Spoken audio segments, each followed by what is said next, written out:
अस्सलामुअलैकुम and welcome to AAR pharmacy lectures. Industrial pharmacy में next chapter है हमारे पास मास ट्रांसफ़र। ठीक है, मास ट्रांसफ़र में क्या होता है कि हमारे पास जो मटेरियल है वो एक फ़ेज़ से दूसरे फ़ेज़ में मूव करता है। ठीक है, मतलब मास जो है वो ट्रांसफ़र हो रहा होता है एक फ़ेज़ से दूसरे फ़ेज़ के अंदर। एग्जांपल हमारे पास जब भी हम जो है किसी वेट सॉलिड की ड्राइंग करते हैं तो उसके अंदर जो लिक्विड मौजूद होता है वो वेपर्स की फॉर्म में कन्वर्ट होता है। ठीक है, और उसी फॉर्म में जो है वो रिमूव आउट हो जाता है। तो ये हो जाता है मास ट्रांसफ़र। हमारे पास मतलब जो लिक्विड है वो वेपर्स की फॉर्म में ट्रांसफ़र हो गया। या दूसरा, हम जब भी ड्रग की एक्सट्रैक्शन करते हैं सॉल्वेंट के साथ, तो जो सॉल्युबल मटेरियल मौजूद होता है उस ड्रग के अंदर वो जो है ना सॉलिड से सॉल्यूशन के अंदर आ जाता है। ठीक है, सॉल्वेंट के साथ आ जाता है। अब वो सॉल्वेंट के साथ आ जाता है तो लिक्विड फेज़ के अंदर वो जो है ट्रांसफ़र हो जाता है। इसके अलावा जब भी हम एवापोरेशन करते हैं सॉल्यूशन की कंसनट्रेटेड लिक्विड्स बनाने के लिए, तो उसमें भी जो है हमारे पास लिक्विड एवापोरेट हो रहा होता है, तो मतलब वो मास ट्रांसफ़र कर रहा होता है। Solid fluid mass transfer. Solid fluid mass transfer, अब जब भी हम इसकी एग्जांपल देखें कि क्रिस्टल को जब हम किसी भी जो है सॉल्वेंट के अंदर डिज़ोल्व करने लगें, लाइक शुगर अगर हम ले लें, चीनी का क्रिस्टल है उसको हम पानी के अंदर डिज़ोल्व करें।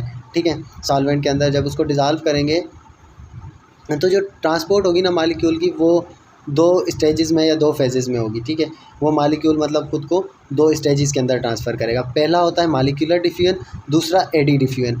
मॉलिक्यूलर डिफ्यूजन में क्या होता है कि पहले जो है ना मॉलिक्यूल सॉल्वेंट के जो है बाउंड्री लेयर को क्रॉस करेंगे, मतलब उसमें कोई भी मैकेनिकल मिक्सिंग वगैरह नहीं होगी, सिंपली वो जाके जो है बाउंड्री लेयर्स को क्रॉस करेंगे।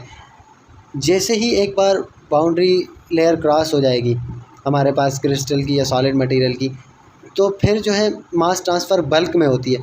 फिर एकदम से जो है पूरी का पूरा जो हमारे पास मास होगा वो उस सॉल्यूशन के अंदर ट्रांसफ़र हो जाएगा, तो उसे हम कहते हैं एडी डिफ्यूजन। मतलब सेकंड में अब क्या होगा कि बल्क के अंदर मास ट्रांसफ़र होगी, जैसे ही एक बार वो बाउंड्री लेयर्स को क्रॉस कर लेगा तो वो कहलाएगा एडी डिफ्यूजन। अब ये डायग्राम हम अगर देखें तो इसमें जो है पहले क्रिस्टल की लेयर्स के अंदर से जो है वो आहिस्ता आहिस्ता हमारे पास सॉल्वेंट मूव कर रहा होगा। जैसे ही एक बार ये लेयर को क्रॉस करेगा तो फिर जो है अंदर पूरा का पूरा मास उस सॉल्यूशन के अंदर आ जाएगा। सॉलिड फ्लूइड मास ट्रांसफ़र है, इसमें अब जो दो हमने स्टेजेस डिस्कस किए थे, सबसे पहला मॉलिक्यूलर डिफ्यूजन। मॉलिक्यूलर डिफ्यूजन जो है ना हमारे पास सिमिलर ऐसे ही है जैसे हीट ट्रांसफ़र कंडक्शन के मेथड के थ्रू होती है।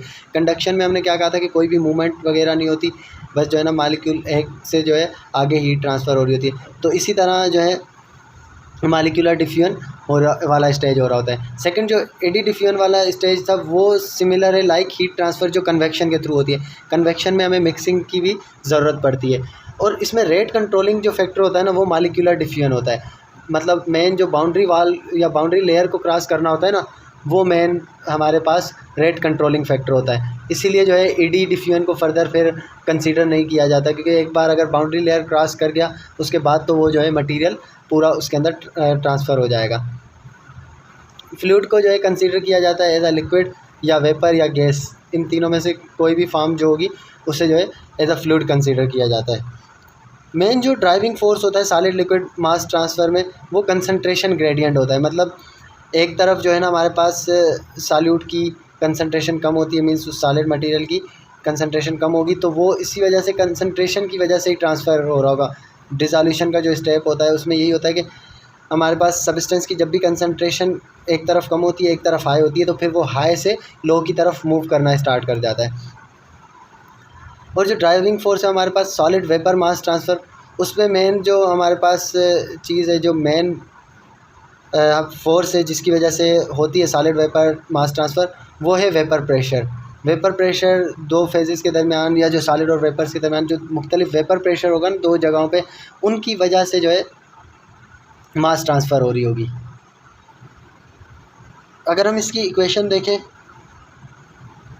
तो W बराबर है हमारे पास DA into C1 minus C2 theta divided by L। W है वेट ऑफ सॉल्यूट डिफ्यूजिंग, जो भी सॉल्यूट डिफ्यूज़ हो रहा है उसका वेट। D हमारे पास बराबर है डिफ्यूजन कोफिशिएंट के, A बराबर है एरिया के, और C1 हमारे पास concentration of solute at interface, जबकि C2 जो है concentration of solute in bulk, जबकि थीटा बराबर है टाइम के, और L हमारे पास है फिल्म की थिकनेस। वेपर्स के लिए जो है C1 C2 रिप्लेस हो जाएगा P1 और P2 से। P1 मतलब जो है वेपर प्रेशर इंटरफेस पे, जबकि P2 जो है वेपर प्रेशर एटमॉस्फेयर का जो होता है हमारे पास। Fluid mass transfer. Fluid mass transfer में क्या होगा, जब भी दो इमिसिबल फ्लूइड्स आपस में मिल रहे होंगे, मतलब दो लिक्विड या जो है लिक्विड और गैस आपस में मिल रहे होंगे, तो उसे हम कहते हैं फ्लूइड मास ट्रांसफ़र। मुख्तलिफ फैक्टर्स जो अफेक्ट करते हैं हमारे पास सॉलिड फ्लूइड मास ट्रांसफ़र को। सबसे पहला एजाइटेशन की वजह से क्या होगा कि हमारे पास जो बाउंड्री लेयर्स थी ना, उनकी थिकनेस कम हो जाएगी। जब भी आप एक आम एग्जांपल ले लें, चीनी को पानी के अंदर डिज़ोल्व कर रहे हैं, तो अगर उसकी एजाइटेशन कराएंगे तो वो जल्दी मिक्स हो जाता है। क्यों जल्दी मिक्स होगा? क्योंकि एजाइटेशन की वजह से जो है ना बाउंड्री लेयर की थिकनेस कम हो जाती है। बाउंड्री लेयर की थिकनेस कम हो जाती है तो फिर जो है कंसंट्रेशन ग्रेडियंट बढ़ने लगता है और सॉल्यूट जल्दी से जो है ना वो सॉल्वेंट के अंदर मिक्सअप हो जाता है। Second, elevated temperature. जब भी हमारे पास डिफ्यूजन कोफिशिएंट इंक्रीज़ किया जाएगा, ठीक है, टेम्परेचर बढ़ेगा तो डिफ्यूजन कोफिशिएंट बढ़ेगा और विस्कोसिटी कम कर देगा, क्योंकि टेम्परेचर बढ़ता है तो विस्कोसिटी कम हो जाती है लिक्विड की। तो इस वजह से जो है बाउंड्री लेयर की थिकनेस कम हो जाएगी। एक तो डिफ्यूजन कोफिशिएंट बढ़ रहा है, दूसरा जो है विस्कोसिटी कम होगी। विस्कोसिटी कम होने की वजह से बाउंड्री लेयर की थिकनेस कम हो जाएगी, तो वो जो है मटीरियल टेम्परेचर इंक्रीज़ होने की वजह से जल्दी जो है मास ट्रांसफ़र कर देगा। इसके अलावा साइज़ रिडक्शन ऑफ सॉलिड। जब भी हम साइज़ रिडक्शन करते हैं तो सरफेस एरिया बढ़ जाता है। सरफेस एरिया बढ़ता है तो उसकी वजह से डिफ्यूजन ज़्यादा होती है, ठीक है। अब एक मटेरियल है, उसको हमारे पास थोड़ा सरफेस एरिया मिल रहा है, वहाँ से सिर्फ वो है जो पानी है पेनिट्रेट कर पा रहा है। दूसरे उसी की जगह छोटे छोटे पार्टिकल्स आ गए, तो अब उसको सरफेस एरिया ज़्यादा मिल गया उसी पार्टिकल में से। अब सरफेस एरिया ज़्यादा मिल गया तो वो जो है अच्छे से डिफ्यूज़ होगा। बहुत शुक्रिया वीडियो लेक्चर को देखने का। नेक्स्ट इंशाल्लाह हम साइज़ रिडक्शन चैप्टर स्टार्ट करेंगे।